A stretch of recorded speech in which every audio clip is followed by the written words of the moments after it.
El primer error que debes evitar es a la hora de seleccionar los esquejes. Variedades hay montones, hay de la forma, color, sabor, de lo que tú la busques. Va a haber alguna variedad de pitahaya, hay más de 100 disponibles, pero mi recomendación es la siguiente: compra esquejes que tengan nombre de variedad, que sepas el nombre de la variedad.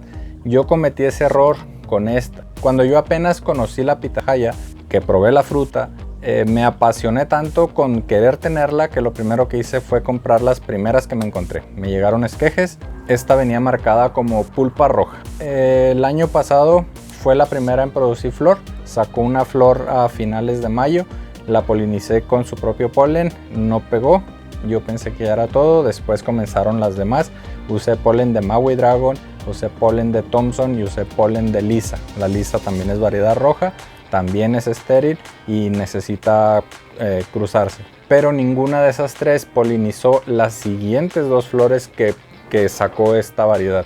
¿Lo considero un error? Sí, porque aquí en este lugar podría estar otra variedad que ya estuviera produciendo frutas, no nada más estar ocupando ahí el espacio. Como no sé qué variedad es, no sé con qué la puedo polinizar. Te digo, Maui Dragon y Thompson son de pulpa blanca, Lisa es de pulpa roja, pero ninguno de los tres ha hecho que se polinice. Entonces te recomiendo que compres esquejes de variedades que ya tengan su nombre, porque siguiendo el mismo ejemplo como la variedad Lisa, tú buscas en internet variedad Lisa y ahí te va a decir que es estéril a su propio polen, que necesita polen de otra planta y que la mayoría de las variedades de pulpa blanca lo polinizan. Eso fue lo que hice el año pasado, salieron las frutas, de hecho yo creo que fueron las más grandes que salieron. Esa es mi recomendación. Desde que siquiera empieces a pensar en cultivar pitahaya, comienza a revisar las variedades. Ya sea que quieras una variedad de pulpa blanca, de pulpa roja, de pulpa rosa, de pulpa morada, que crezca muy grande, que crezca pequeña, que sea muy dulce, no tan dulce, lo que tú quieras. Si aún no me conoces, mi nombre es Saúl y en este canal de Come Jardín te estaré mostrando cómo puedes comenzar a cultivar, aunque sea una pequeña parte de tus alimentos en casa. El siguiente error que solemos cometer cuando estamos cultivando cualquier planta en nuestra casa es el tamaño de las macetas. En especial con las pitahayas es muy común que, como el tallo es pequeño, se usen macetas pequeñas. De hecho, yo las enraicé en macetas como de 6-7 litros y algunas ahí se quedaron porque no las pude trasplantar, pero estas, que incluso ya dieron su primer producción, están en macetas de más de 45 litros. Al igual que en otras plantas, la maceta sí influye en el desarrollo de las pitahayas. Si tomamos en cuenta que esto va a ser un cultivo que aquí se va a quedar por lo menos 5, 6, 7 años, el tamaño de la maceta debe ser de un tamaño considerable, que la planta tenga espacio para desarrollarse como necesite.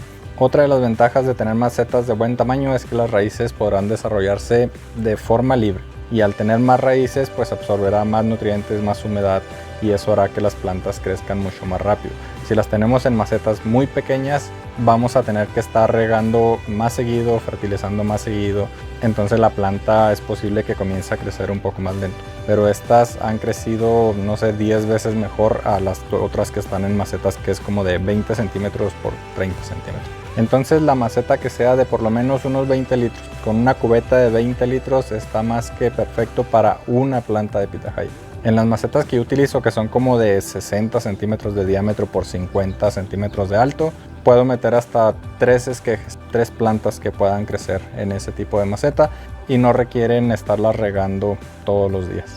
Y hablando de riegos, otro de los errores bastante comunes es tratar a estas plantas como cactus. Sí son cactus, pero son de climas más tropicales, por lo tanto requieren más agua, pero al mismo tiempo no requieren tanta agua como un árbol de naranja, de aguacate, de limón. Es como un término medio, ni tanta agua ni tan poca agua.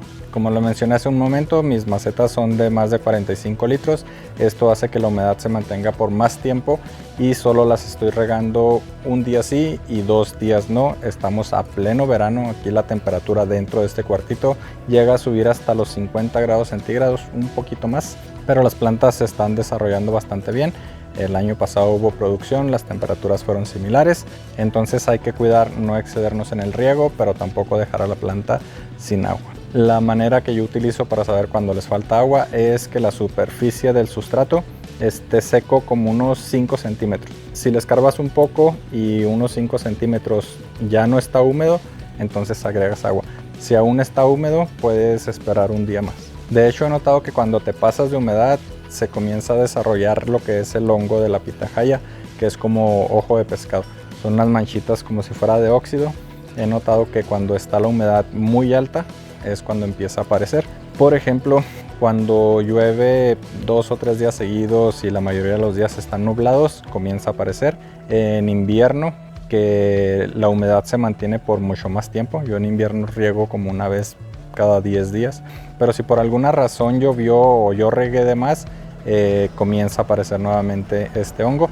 Pero cuando comienza a calentarse, se desaparece. Como que se seca, se forma una costra y se cae. Yo no he tenido problema con ese tipo de enfermedades porque yo supongo que el calor y lo seco del ambiente hace que se caiga. El siguiente error es no colocarles un tutor. Si bien estas plantas pueden desarrollarse perfectamente sobre el suelo, además de que van a ocupar muchísimo espacio, la floración tardaría más y sería menor. Como esta es una planta trepadora, necesita alcanzar cierta altura para comenzar a desarrollarse. Nosotros al instalar un tutor estamos motivando a la planta para que comience su producción. Cuando tienes tu esqueje en la maceta, debemos hacer que crezca de manera vertical. Al llegar a cierta altura, yo recomendaría que fuera como a tu altura para no tener que estar usando escalera u otras cosas, que todo el manejo sea a esta altura, sin batallar. Este tutor está por fuera de las macetas. Tengo el video de cómo hacer un tutor dentro de la maceta.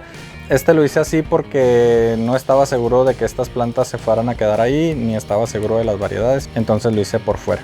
La altura de este tutor es como aquí, como a mis ojos, y luego ya los esquejes crecen un poquito más y comienzan a desarrollar su copa, pero las flores quedan más o menos aquí, como de mi estómago a mi cara, y todo el manejo es en esa zona. Entonces yo te recomiendo que lo hagas más o menos a tu altura. A la planta no le importa si es de 2-3 metros o si es de 1 metro, lo que necesita es ese efecto como cascada, un efecto como sombrilla para comenzar a desarrollar su fruto. El otro error también bastante común es no podarlas. Yo sé que cuando uno va comenzando o apenas conoces una planta o tienes un árbol que está creciendo muy bonito, yo sé que da dolor cortarlo, pero las podas son bastante necesarias, en especial con las pitahayas. Durante la vida de la pitahaya vamos a hacer 3 tipos de poda. La primera, que será la deformación, que es lo que comentaba con lo del tutor. Vamos a hacer que la planta crezca de manera vertical. Cuando llegue a cierta altura o a la altura de nuestro tutor, se le hace la primera poda para que desarrolle ramas laterales y comience a formar su copa. La siguiente poda es la deformación. Para motivar a la planta a que produzca flores, debemos cortarle las puntas. Esto va a detener el crecimiento de las ramas y va a obligar a la planta a desarrollar botón floral si ya está en edad. Si todavía no está en edad de comenzar con la floración, va a desarrollar ramas laterales en estas mismas ramas. Y el otro tipo de poda que vamos a estar realizando es la poda de mantenimiento, donde se le quitan los esquejes enfermos, las que ya hayan producido, las que estén muy cortas, que se hayan quebrado, etc. Todo lo que ya no le sirva a la planta, esa es la poda de mantenimiento, y esa se va a quedar ya durante la vida de la planta. Pero sí o sí la poda es necesaria. Más adelante en otros videos te estaré mostrando cómo es que yo lo he ido realizando, pero por lo pronto hay que podarlo. Y ya que llegaste hasta esta parte del video, te quiero dar un tip, y es con respecto al clima. La mayoría de la información que encuentras en internet es sobre el cultivo de pitahaya, pero a nivel comercial, y por lo regular te hablan de que debes mantener cierto rango de temperaturas, ni muy caliente ni muy frío, y con cierta humedad ambiental. Pero yo vivo prácticamente en medio del desierto, donde las temperaturas en verano son muy altas y las temperaturas en invierno llegan a ser muy bajas. Yo tengo las pitahayas en este cuartito, que en algún momento lo usaba como invernadero para otras plantas, y ahí se desarrollaron bien. Como la temperatura subía demasiado, decidí quitarle el plástico de esta parte, y ahora quedó nada más con el puro techo, que es plástico para invernadero, 30% de sombra. Pero ese plástico, a la vez que me las protege del sol directo, también aumenta la temperatura de ese cuartito. Ha llegado a estar hasta 51 grados centígrados en verano y menos 8 grados centígrados en invierno, y las plantas se van desarrollando bien. Sí me ha pasado que el clima ha estado de manera irregular en los últimos años, y solemos tener algunos días de mucho frío y luego siguen semanas de bastante calor, y las plantas comienzan a desarrollar crecimiento nuevo. Si ese crecimiento no madura lo suficiente para cuando llega nuevamente la oleada de frío, se quema. Pero lo que es la planta ya establecida, los esquejes que crecieron durante todo el verano, a eso no les ha hecho nada.